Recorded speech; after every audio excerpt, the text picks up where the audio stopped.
Assalamualaikum warahmatullahi wabarakatuh.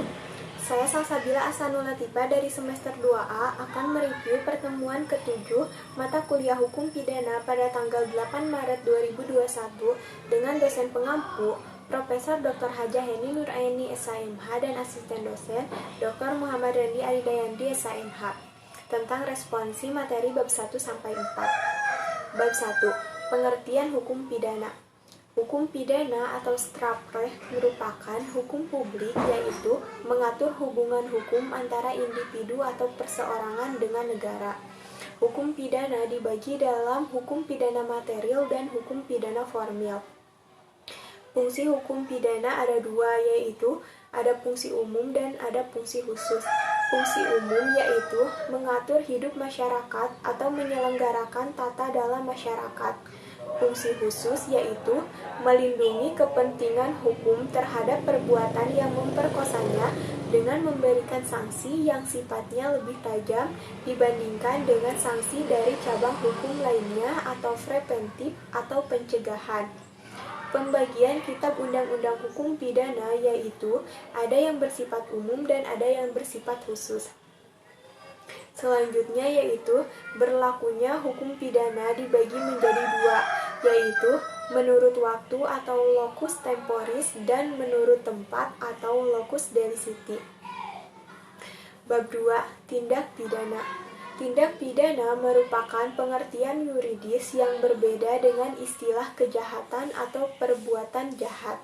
Dilihat dari isinya, terdiri dari perbuatan pidana atau criminal act, pertanggungjawaban pidana atau criminal responsibility atau criminal liability, dan yang terakhir, pada akhirnya, baik dualistis atau monistis mempunyai tujuan yang sama, yaitu pidana. Unsur-unsur tindak pidana terdiri dari unsur objektif dan unsur subjektif. Bab 3. Pembaharuan hukum pidana di Indonesia.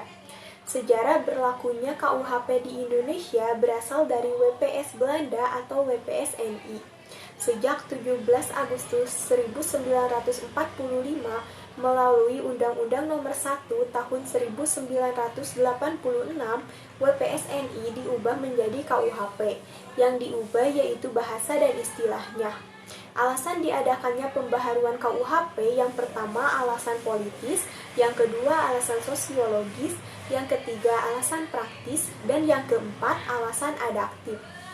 Cara melakukan pembaharuan KUHP yang pertama ada kriminalisasi, yang kedua dekriminalisasi, yang ketiga rekriminalisasi, yang keempat depenalisasi, dan yang kelima mitiharim. Selanjutnya, metode pembaharuan KUHP ada 3. Yang pertama evolusi atau evolusionis, yang kedua kompromis, dan yang ketiga global. Bab 4. Hubungan sebab akibat atau kausalitas. Tujuan dari ajaran sebab akibat yaitu yang pertama untuk menentukan hubungan antara sebab akibat, yang berarti menentukan ada atau tidak adanya tindak pidana.